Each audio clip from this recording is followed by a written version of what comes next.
చిన్న పోలీసులకి సలాం. పొట్ట కూటి కోసం పోలీస్ అన్నా, మా పట్టులు కొడుతున్నావా బానేసన్నా అని చాన్నాళ్ళ కిందట వేటూరు సుందరరామూర్తి గారు రాసిన పాట విన్నప్పుడు చాలా బాధ కలిగింది. బానిసన్న అనే పదం ఇబ్బంది అనిపించింది.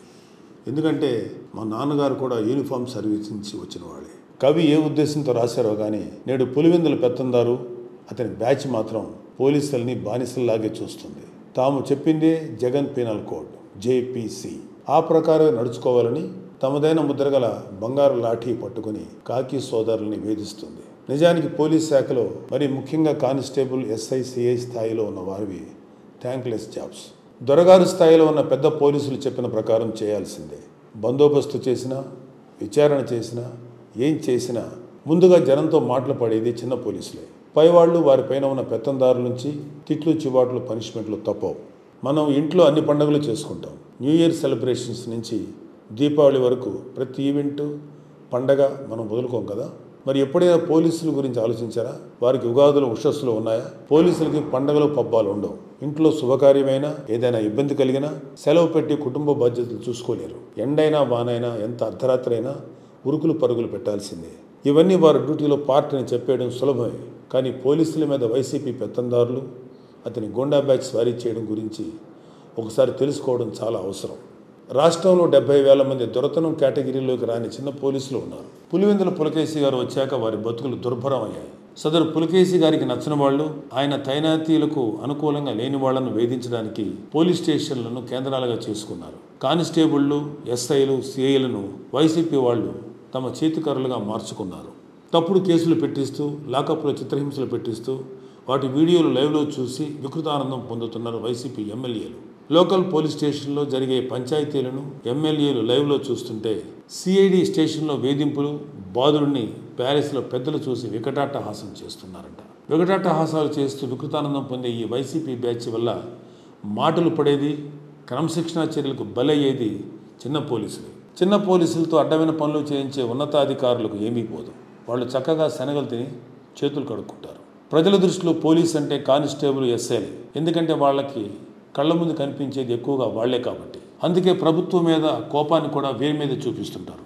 ఇన్ని ఇబ్బందులు పడుతున్న చిన్న పోలీసులను సైతం జగన్ ఇన్ని రకాలుగా ఏడిపిస్తూ వంచిస్తున్నాడో మీరు ఎప్పుడైనా ఆలోచించారా? ఒకసారి వినండి. జీతాలు పెంచడంలో, CPS రద్దులో ఉద్యోగులందరినీ ఎలా మోసం చేశాడో పోలీసులను కూడా జగన్ అలాగే ముంచేశాడు. పోలీసు అన్నలు, నేను రాగానే మీ అందరికీ వారానికి ఒకరోజు సెలవు ఇచ్చేస్తాను అని తీయగా ఎన్నికలకు ముందు చెప్పాడు. మీ వీక్లీ ఆఫ్ ఫైల్ మీద సంతకం కూడా పెట్టేశానని కుర్చీలో కూర్చున్నాక చెప్పాడు. అసలు సెలవిచ్చే ఉద్దేశం ఉంటేనే కదా వీక్లీ ఆఫ్ అమలు కాలేదు. సరికదా, టైము పాడు లేకుండా డ్యూటీలు వేసి పారేస్తున్నాడు. కారణం, పోలీస్ శాఖలో ఉన్న ఖాళీ భర్తీ చేసి కొత్తగా రిక్రూట్మెంట్ చేస్తే ఉన్న పోలీసులకి వారానికి ఒకరోజు సెలవు దొరికేది. ఈ తిక్కలోడు వచ్చాక పోలీస్ రిక్రూట్మెంట్ కూడా సక్రమంగా జరగలేదు. నోటిఫికేషన్ ఇస్తాడు, కోర్టులు కేసులు వేయిస్తాడు, రిక్రూట్మెంట్ అర్ధాంతరంగా ఆగిపోతుంది. 6,500 పోలీస్ పోస్టులు భర్తీ చేసి ఉంటే ఖచ్చితంగా పోలీసులకు సెలవు పెట్టుకునే వీలు సిక్కేది. ఈ మహానుభావుడు సరిగా రిక్రూట్మెంట్ చేస్తేనే కదా. స్టాఫ్ లేరు కాబట్టి డబుల్ డ్యూటీనో, ట్రిపుల్ డ్యూటీనో చేసినా ఏం ఉపయోగం? కనీసం ప్రభుత్వం నుంచి రావాల్సిన జీతాలు టైంకు రావు. అతనికేంటి, గవర్నమెంట్ ఎంప్లాయీ 1వ తారీఖు వచ్చేసరికి జీతం వస్తుంది అని అనుకోవడానికి లేదు. ఈ వైసీపీ పాలన వచ్చాక జీతాలు రావు, DA బకాయిలు ఇవ్వరు. 2018 నుంచి పెండింగ్లో ఉన్న DAలు పోలీసులకు ఇవ్వడం లేదు. ఒక్కో పోలీసుకి సీనియారిటీని బట్టి 2 లక్షల నుంచి 5 లక్షల వరకు DA బకాయి పడ్డాడు ఈ దివాలా కోరు ముఖ్యమంత్రి. పోలీసులకి రౌండ్ ద క్లాక్ డ్యూటీ కాబట్టి వాళ్ళకు ఉన్న సెలవులను ప్రభుత్వానికి సరెండర్ చేస్తారు, వాటికి డబ్బులు ఇస్తారు. పోలీసులకు సెలవులు లేవు, వాటిని ప్రభుత్వానికి సరెండర్ చేసిన డబ్బులు ఇవ్వడం లేదు. పోలీసులు ఇదేమీ ఆఫీసులో కూర్చొని చేసే ఉద్యోగం కాదు కదా.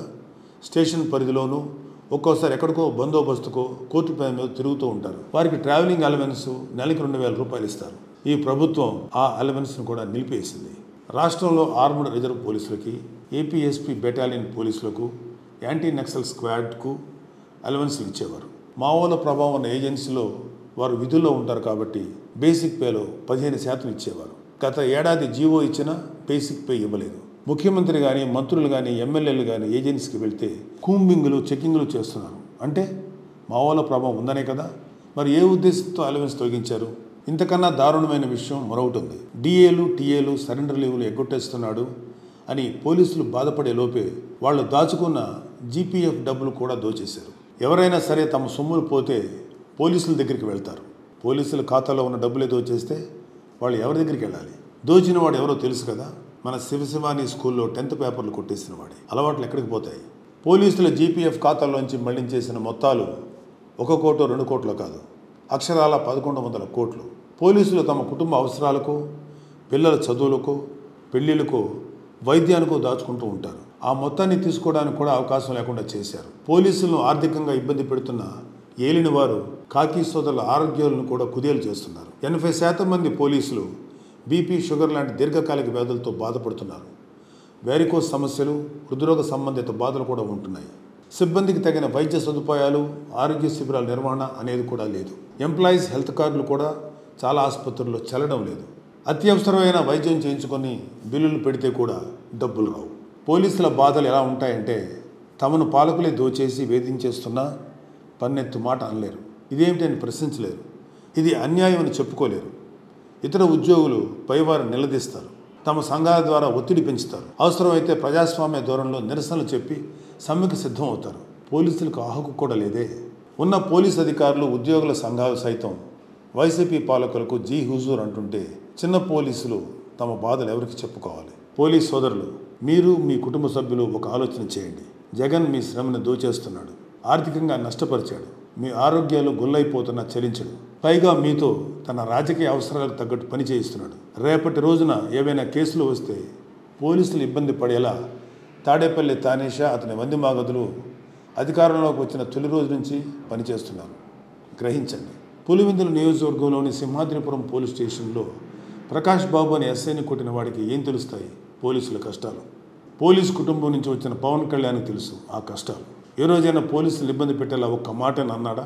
చివరికి విశాఖపట్నంలో పోలీసుల ద్వారా ప్రభుత్వం ఇబ్బంది పెట్టి హోటల్ నుంచి కదలనీయకుండా చేసినప్పుడు కూడా అధికారులతో సామరస్యంగా, మర్యాదపూర్వకంగానే మాట్లాడారు. పవన్ కళ్యాణ్ గారికి తెలుసు పోలీసులను వైసీపీ పావులుగా వాడుతుంది అని. రాబోయే కూటమి ప్రభుత్వంలో కాకి సోదరుల కష్టాలు తీర్చే బాధ్యతను తీసుకుంటాం. వారి శ్రమను దోచే పనులు చేయబోం. పోలీసులకు రావాల్సిన అలవెన్స్లు, సెలవులు వచ్చేలా చేస్తాం. వారి కుటుంబాల్లో సంతోషాలు వెల్లివిరియాలని, ఉగాదులు, ఉషస్సులు రావాలని మనస్ఫూర్తిగా కోరుకుంటూ మీ నాగబాబు, సన్ ఆఫ్ కొండల వెంకట్రావు. కానిస్టేబుల్గా జీవితాన్ని ప్రారంభించి అధికారిగా రిటైర్ అయిన మా నాన్నగారిని ఈ సందర్భంలో మరోసారి తలుచుకునే అవకాశం వచ్చింది. జై జనసేన, జై హింద్. పోలీసులకి సలాం.